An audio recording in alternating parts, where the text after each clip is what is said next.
Last year, I was with a buddy of mine and we were going to the Hart Creek Scramble in Alberta. But my friend has health problems, so instead of the hard trails, we did the easy one. Now we're both climbers and have been to Hart Creek for rock climbing in the past and had a great time, so it wasn't a surprise to see the sporadic climbers on the mountains. Hart Creek is also pretty popular and easy for people who just want to go for a nice nature walk or maybe have a picnic. Anyways, so we walked in, enjoying the day watching climbers on our way by. We saw a couple even doing multi-pitch climbing, which means basically leapfrogging up the route. We settled in for lunch about a half hour later and left a couple hours after that. On our way back, I remember seeing a climbing shoe in the creek and thinking, oh, someone must have lost this. I picked it up when my buddy got my attention and I looked further downstream. Both climbers, a young man and his partner, were both lying in the creek bed, rope and harness still attached. It was very surreal. We had seen these people climbing not 2 hours before, making their calls, having a good time. The first reaction I had was that I remembered that there was a family right behind us, a husband and a wife with a young daughter, who were playing in the creek on the way down. So we ran back to go stop the family as quietly as we could, just to let them know what was happening. So they started to walk up, and it turned out that the husband was an off-duty police officer, so he took control of the situation. I learned later that we weren't the first ones on the scene and that the authorities had been called. Needless to say, that was a very quiet ride back into town that day.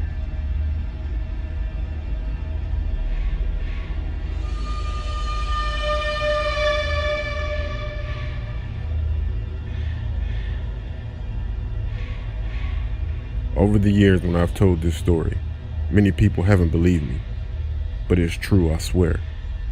My brother and I were hiking out in our new backwoods. We had just moved to a new house, and we stumbled upon a small open field. In the center of it, there was a person with a blue jacket crouched over. We thought it was a new friend of ours that we just met, so I ran out to meet him.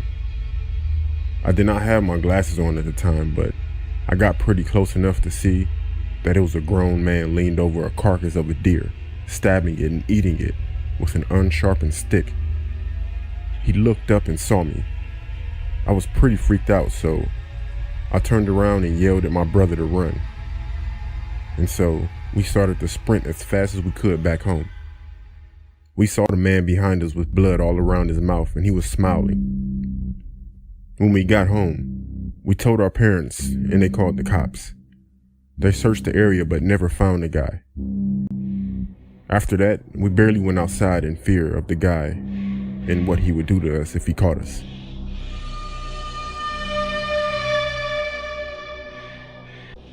This past winter, I hiked one of the high peaks in the ADKs with a buddy of mine, and we camped out every night.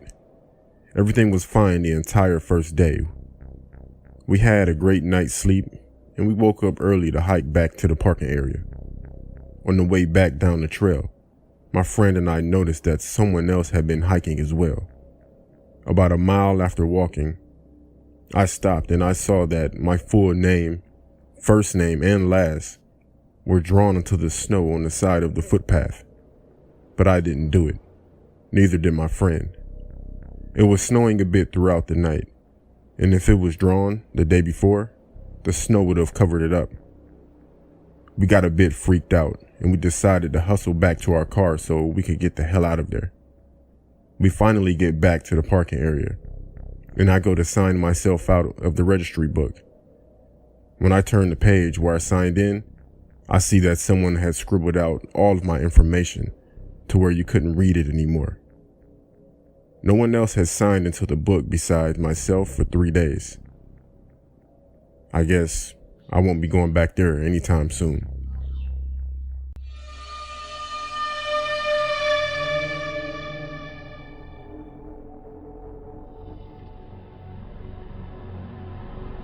One day, I went camping in the back country of Quebec with a few of my friends, and we were pretty much all alone for what we thought. While laying in our sleeping bags, we heard shuffling outside of the tent one night. but wrote it off as a raccoon or a possum.